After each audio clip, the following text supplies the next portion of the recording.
Peterhof. One of St. Petersburg's most notorious and popular visitor attractions, the palace and domain at Peterhof, also known as Petrodvorets, are frequently appertained to as the Russian Versailles.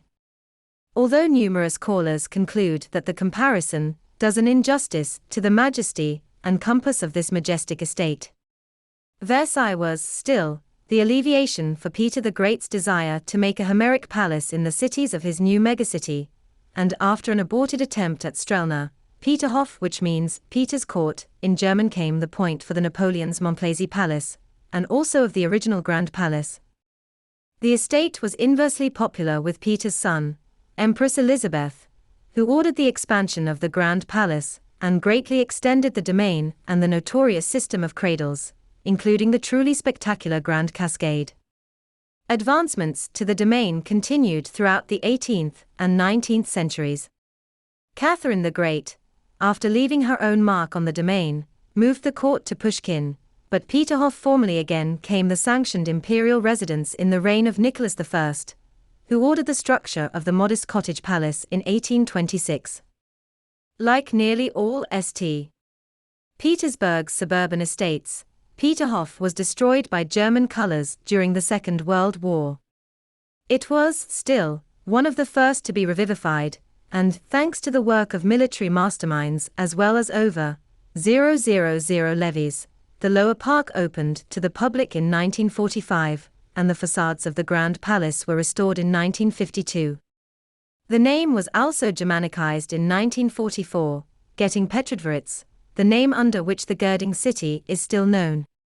The palace and park are once again known as Peterhof. Grand Palace. The Grand Palace at Peterhof was designed to be the centerpiece of Peter the Great's Russian Versailles. Around 1720, the Napoleon gave up on attempts to establish his court at Strelna, substantially because the boggy ground proved entirely infelicitous for the conduits and cradles that he envisaged. Moving his amenities further west to Peterson, the Napoleon began to draw up his own plans for the grounds and palace. Work had formally begun on a modest palace, designed by Jean-Baptiste Leblond, in 1714, and that structure was completed in 1721.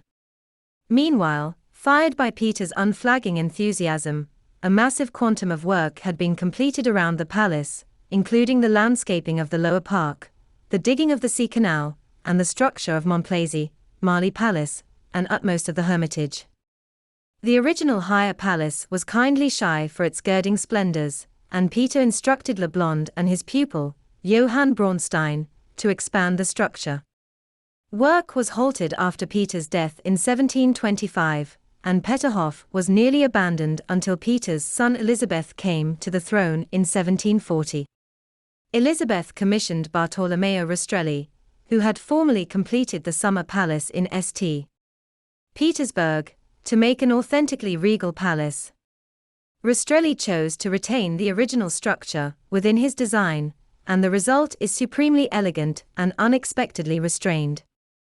The long, narrow palace, which was erected in the last decade before Baroque made way for neoclassicism, has minimum decoration, and Rastrelli's principal stylistic indications are the two white belvederes with bejeweled cupolas at the end of the bodies. Faceless and white, the palace is majestic without being inviting, and provides a perfect background both to the elegantly formal upper garden and to the spectacular Grand Cascade. Inside, the Grand Palace is vastly further lavish, and the fact that the innards had to be nearly entirely reconstructed after World War II does nothing to abstract from their majesty. The innards are in fact a combination of original designs by Rastrelli and emendations by Louis Felton and Valin de Larmuth during the reign of Catherine the Great. Further changes were made in the mid-19th century, but nevertheless, the palace's luxurious innards have retained a remarkable unity of style. Callers entering the palace are confronted by Rastrelli's incredibly ornate conventional staircase, which sets the tone for what's to come with a magnific triptych of sunup and genius and a multitude of bejeweled statues. Highlights include the plushly bejeweled chamber and Felton's splendid white and turquoise throne room, which has a particularly fine parquet bottom. The Western Chinese study is heavily oriental, with dual red and green walls and a beautiful Chinese tea set. The drawing room of the imperial suite is inversely told by chinoiserie, with particularly fine silk wall declensions. The rest of the imperial suite, the royal family's private diggings, is furnished in a grand 19th century style. Also of interest is Peter the Great's charmingly simple oak study, and the conterminous crown room, which was in fact the imperial bedchamber. Peterhof Park and Gardens. The spectacular parkland at Peterhof is remarkable for the sheer variety of styles encompassed in its layout and features. Representing nearly 2 centuries of European aristocratic fashion executed to the loftiest norms, Peterhof is like an encyclopedia of domain design through the age of conglomerate. Particularly emotional is the fact that the master landscapers and theatre contrivers who worked on the estate at Peterhof managed to overcome the extremely tempestuous conditions of the northern climate to produce a wonderland of verdure and flowers, sweeping lookouts, and ornate architectural decorations. The first areas of land to be developed at Peterhof were the formal auditoriums around Montplaisir and Marly, part of the lower park. The earth shoveled to produce the Marly ponds was used to make a rampart against the ocean winds that, along with a 3 cadence-high gravestone wall, surrounds the Garden of Venus, Peter's estate, with cherry and apple trees, and several fascinating statues. The garden was created simultaneously with Marly, and completed in 1724. Adjoining the Garden of Venus, the Garden of Bacchus was also begun during Peter's reign, although additions were made to its statuary and cradles throughout the 18th century.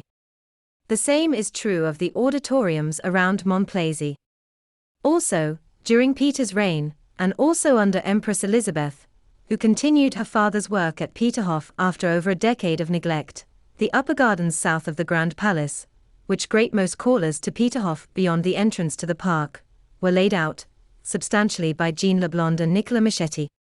Then, 3 alleys lead to the palace, girdled by formal flowerbeds and low, cropped walls. Catherine the Great oversaw the creation of the first geography theatre at Peterhof, the English Park, which was designed concertedly by English landscaper James Meaders and the great Italian mastermind Giacomo Quarenghi. The domain was once the setting for Quarenghi's English Palace, considered one of the finest workshops of Russian classicism, which was latterly used as a guesthouse for foreign callers, and also destroyed by ordnance fire in the Second World War.